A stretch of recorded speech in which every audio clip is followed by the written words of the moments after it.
Unfortunately, I'm going to ask you to do some more interactive activities, so if you could indulge me for a second.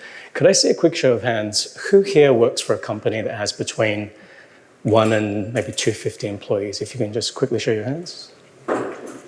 Okay. So this is you. You need to be congratulated on your cat herding skills, number one.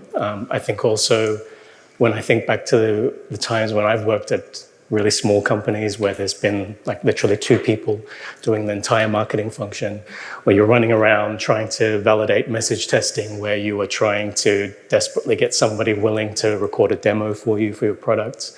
I remember really well what those days feel like, so well done you. Another quick show of hands, who here works for a company between 250 and 1,000 employees? Okay. So well done on your juggling skills, because let's face it, every day is desperately trying to keep balls up in the air, or in this case, spinning plates, make sure that you're not going to drop anything, hopefully. And so extra skills and extra brownie points in that sense. And rounding the talk off, a quick show of hands again for anybody who's working in a company with 1,000+ employees. Okay. Well, you, my friends, are the Messiah-like chosen one, because the whole company's looking at you right now, because you're going to solve every single problem out there. You are going to save the day. You are going to deliver the most superlative version of a go-to-market plan, and you're going to smash all of the product adoption metrics. So kudos to you in that sense. So the reality is that the work you do is really, really important. If we look at this from an organizational setting perspective, sales is the party that typically carries the commercial interests of an organization. The product team is usually the people who carry the vision of the company and why it exists. So who carries the company, who carries the customer voice? That would be all of you. So I'm Fatih. This is my timeline. And I have had ownership of the PMM function. I have co-shared ownership with it. I've had to sometimes wrangle ownership away from less capable hands, despite them kicking and screaming sometimes. I've also had to try and influence the product function when I really haven't had that much influence over any of those stakeholders. But I think throughout my timeline, the thing that's really been consistent for me in terms of a core belief is that, and my teams will know this because I say it all the time, if I had the option of hiring one person and one person only, just one single hire, it would always be a product marketing person. Always, every time.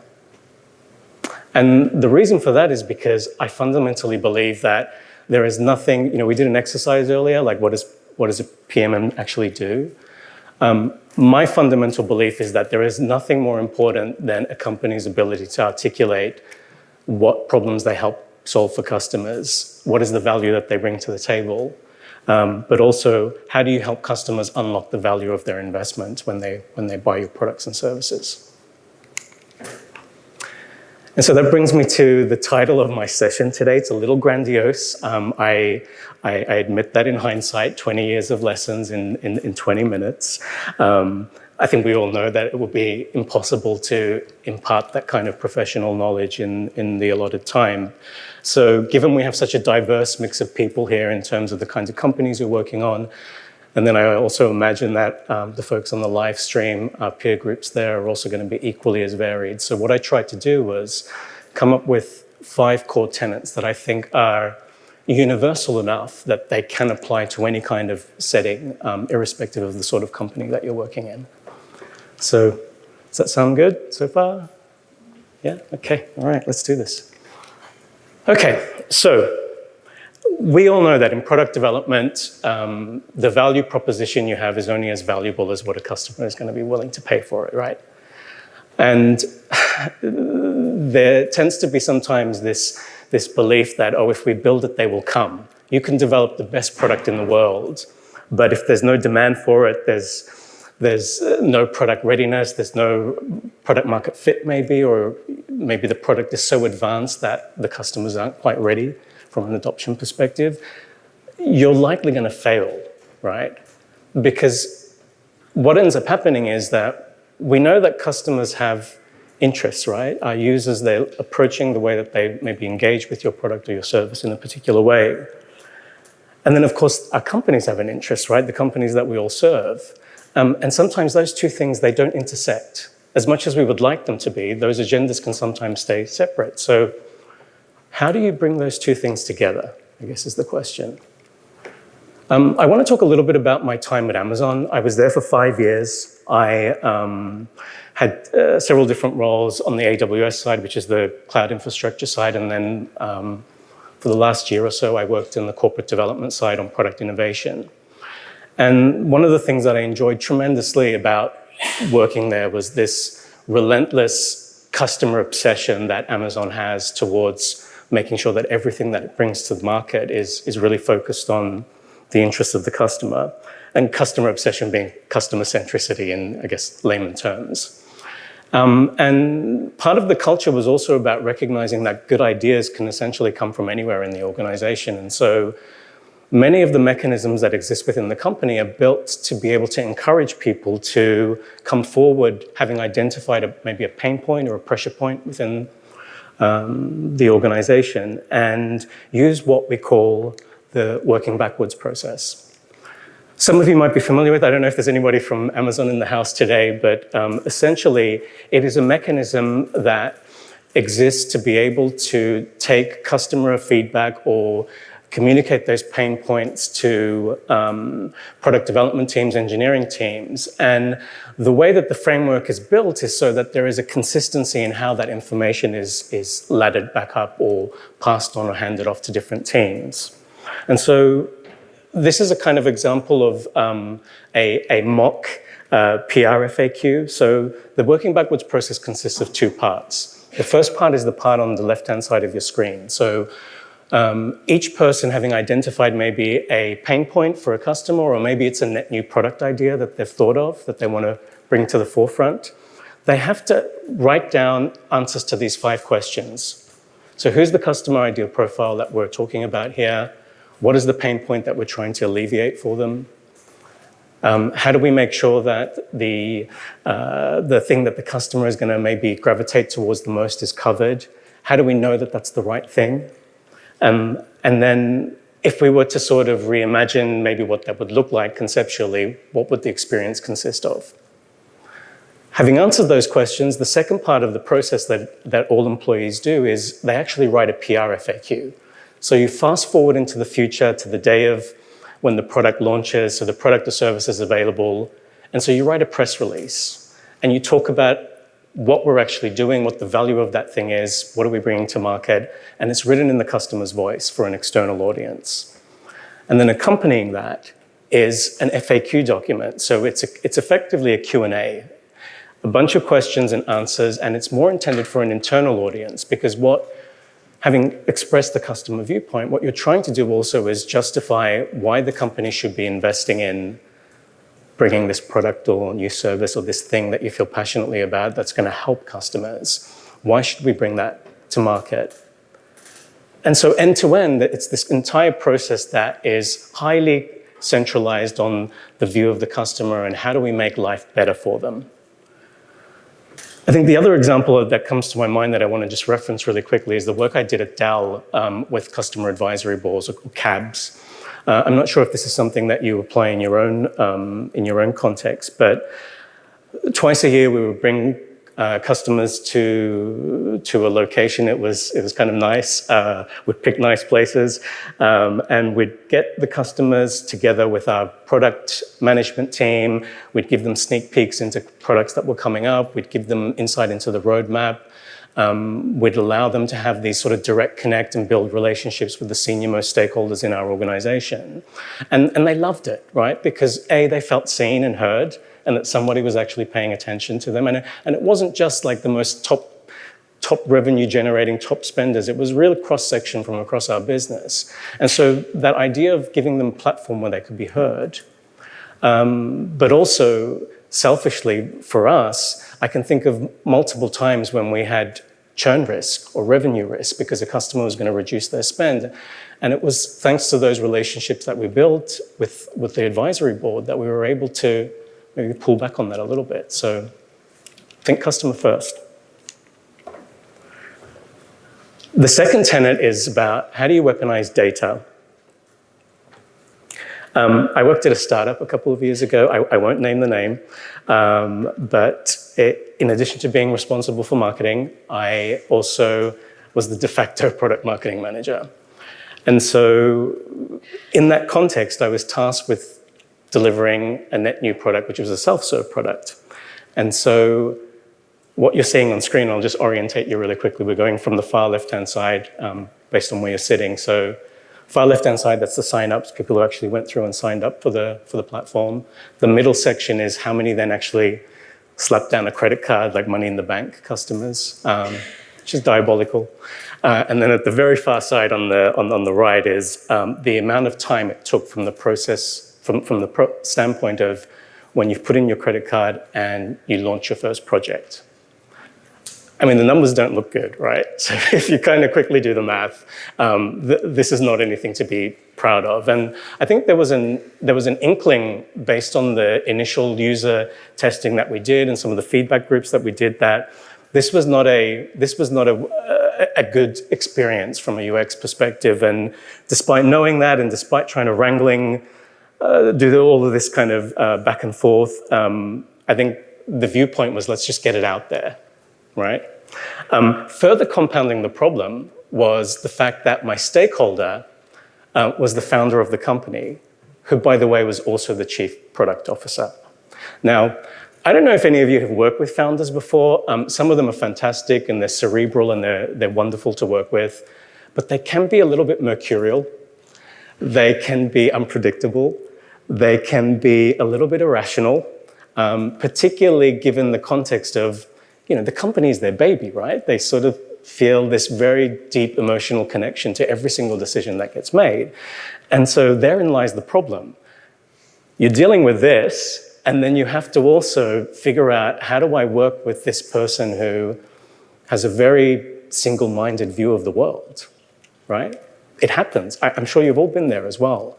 And so what did I have to do? I did what I think I can do best, which is you start to construct the narrative around why this isn't any good and what needs to change and why.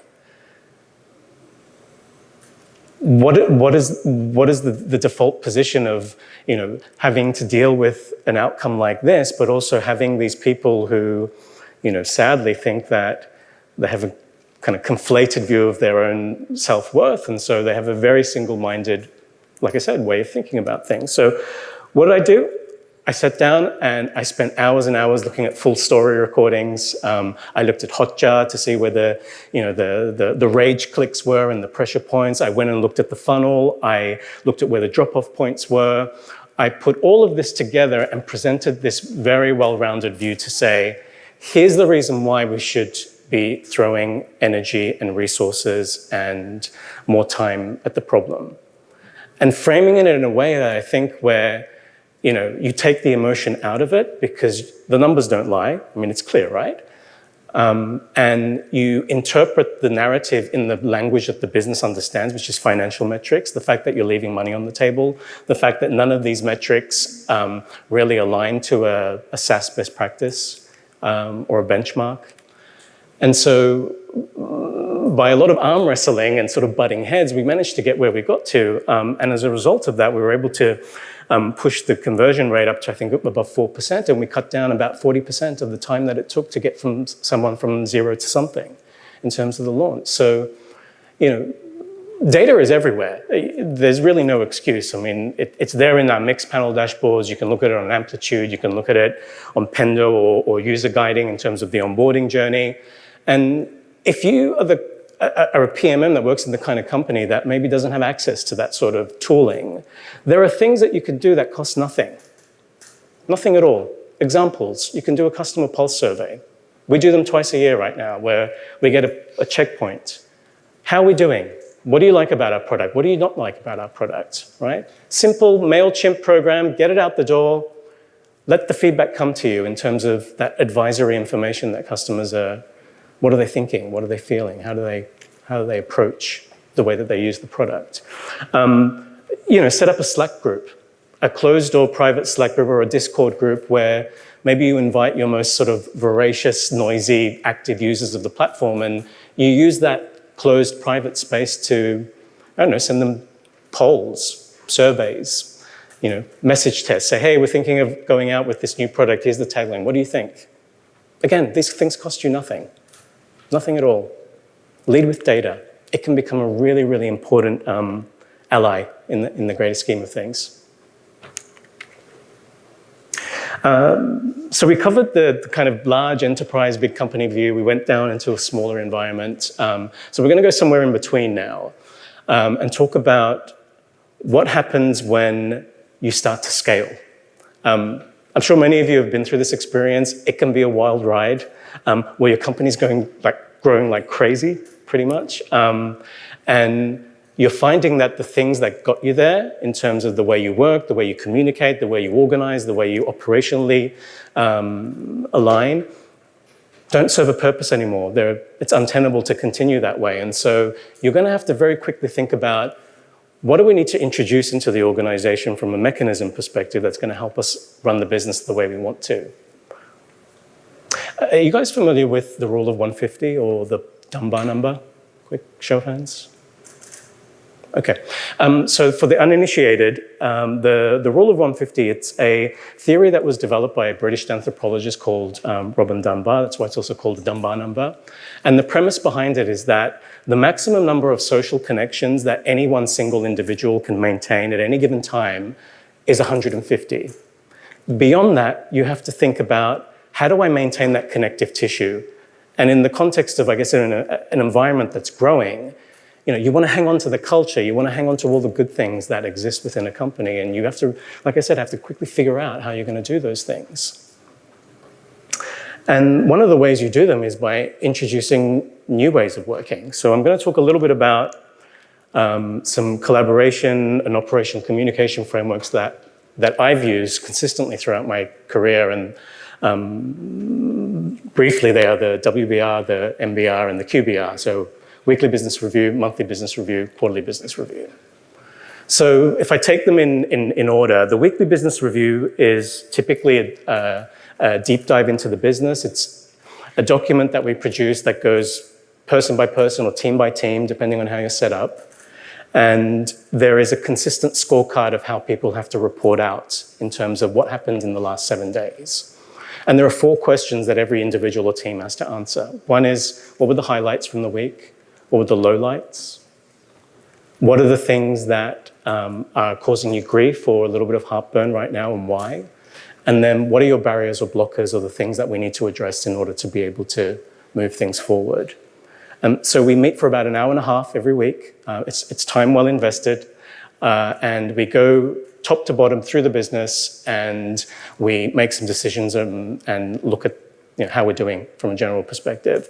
And then what we do is we take that document and then we socialize it out to the organization. So the extended team see it, our cross-functional leadership team see it, and then also we send it up to the ELT, our executive leadership team. And so one of the things it does, it tries to get everybody on the same page in terms of what's happening from a marketing or a product marketing divisional perspective. The MBR is, again, secret to the name, monthly business review. It's slightly different. Again, it's a 1-hour meeting. It's a slide format where, again, we look at the trailing 30 days and try and understand what happened in the business and try and tie them to some initiatives. If we've got some projects that are running for multiple quarters or months, we'll typically use that to do a sense check or a fact check on where we are against things. What I also do with monthly business reviews, I also invite lots of different people from different parts of the organization. And that's by design, because I think, we can all be a little bit guilty of just working a little bit in silos. And so it's really important that others are let in to the environment. And so if we've got a new demo that's released or a new feature or a new functionality, or if we've just gone through a product launch, I'll bring in the product manager who will talk to us about what they're seeing from a usage and uptake perspective. Again, there's a document of record. We share that on the company Slack channel, and then anybody's welcome to kind of weigh in and talk about it. And then the QBR is, again, slightly different. Again, Quarterly business review, it is much more of a deep dive. What we try and do with the QBRs, we try and tie it back to our OKRs, which is our framework for how we measure goals, so objectives and key results, OKR. And we try and look at the longer term view in terms of the performance and how we're doing. Each of my leaders will come up and they'll have to talk about what's worked, what hasn't worked. Even better if we try to do this, or this is what we learned this quarter. And that way we are giving this sort of signal of this constant beat weekly, monthly, quarterly to the business, so that there's never any ambiguity, or there's never any question marks, or there's never any questions where someone says, what the hell is marketing doing? Like, what is their contribution to the business? And mechanisms matter, because like I said, when you get to the point where you are in this mode of operating, you have to figure out, how do you do things in a really consistent way? How do you do things in a scalable way? How do you do things in a way that are actually repeatable? And therefore, you're starting to condition the business to think about what you're doing in a very specific way, the way they look at data, the way they look at the way you do things.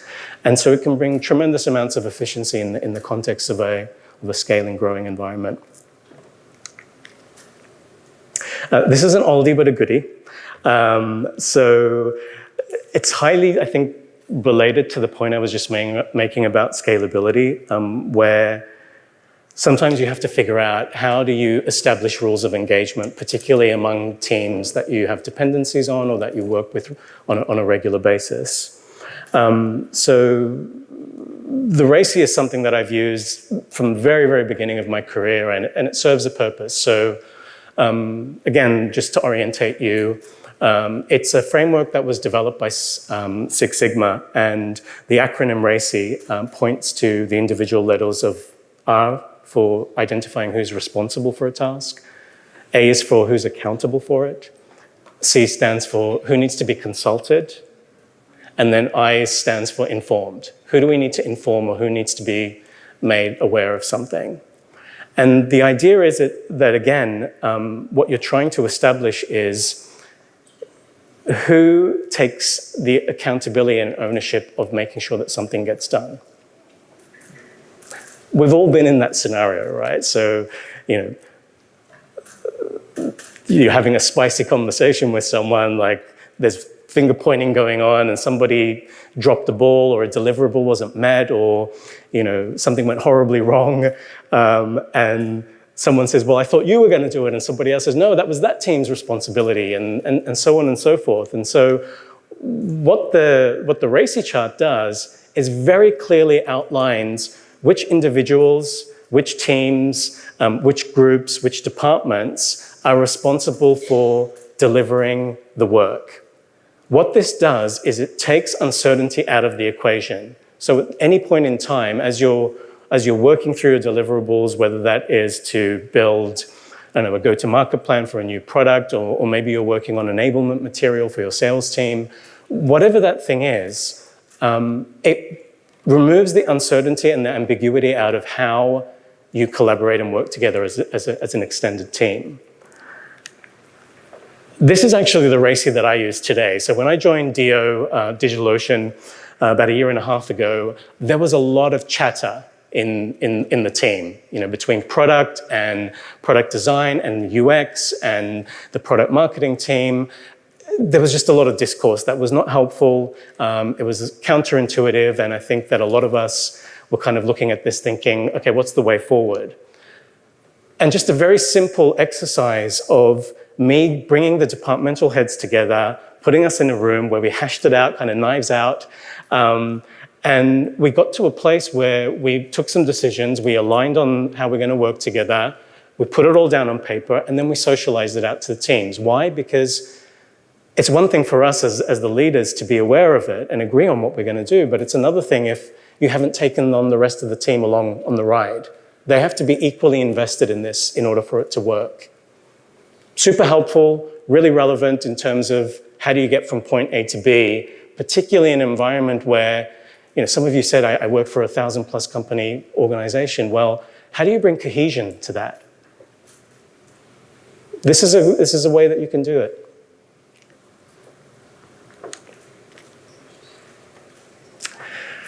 As a technology practitioner, it'll be remiss of me not to talk about AI, I think. If you've been living under a rock somewhere, blissfully oblivious, and have not really maybe got on board with what's happening in the market right now, I would highly, highly encourage you to start thinking about how do you get on board with the AI agenda. There is a lot of fear and I think uncertainty around AI, particularly in the context of our roles, I think. And I understand that for the most part. But when I speak about AI and what it can help us do, particularly when I'm coaching maybe more junior members of staff who feel a little bit worried about their livelihood, one of the things I always come back to and say is, like, you have to think about AI as being in addition to, rather than something that's instead of. You know, I genuinely believe that, maybe for now at least, this is not going to take away the work that we all do.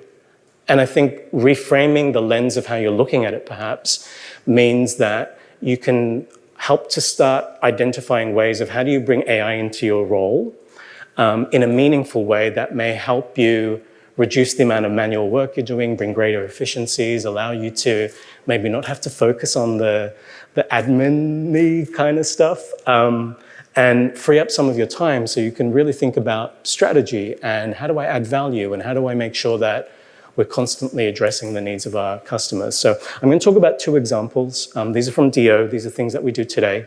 They're both on screen. On one of them, I cheated a little bit because I didn't want to show you what we're working on. But let's go from left to right. So on the dark screen, this is an example of a Gemini gem that we created, where what we wanted to achieve was we wanted to understand that from all of the review sites that exist where our users are leaving reviews about, you know, the product and the company, like places like Trustpilot, G2, Capterra, Google Business Reviews. We wanted to take that information because one of the things we noticed was that there was a lot of references to product and things that they either weren't happy with or they didn't like. And so we started using this gem to be able to see how we could maybe organize that information and maybe categorize it into different product types because we're a multi-product company.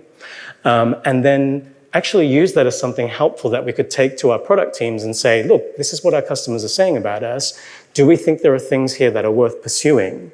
And what do we want to do about them in terms of where they could potentially fit within the roadmap?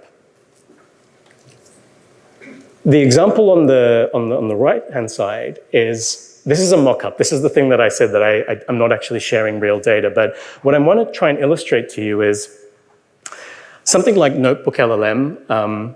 Again, it's a Google product. You can probably tell we are a G Suite house at DO. So Notebook LLM, again, part of the tools. It's really good in the sense that you can take multiple documents and upload it into the console and then interrogate the LLM to say things like, summarize to me what you're seeing here, or tell me what the narrative is, or what is your analysis of what you're seeing across these multiple documents? And then provide me with a summary or a set of recommendations or some analysis that I can use. The other thing that's really cool about it is you can actually take URLs. So for example, how we use it is we use it for the purpose of how we build our battle cards, our competitive insights. So we'll go to competitorname.com/pricing. We'll gather all of that from our top 10 competitors that we benchmark. We'll put those URLs into LLM, and then we'll interrogate the LLM and say, compare all of these different pricing and packaging plans and tell me what you're seeing. And how that's useful for us is we want to always make sure that, whether we admit it or not as a company, we're a commodity business. Like, we sell hosting, we sell infrastructure. And so we have to make sure that we always have a gauge on what the pricing equation looks like across the board. And that kind of work, that's hours of work. I mean, those of you who've done a battle card will know the amount of research that goes into this. And something like Notebook can do that for you in a flash.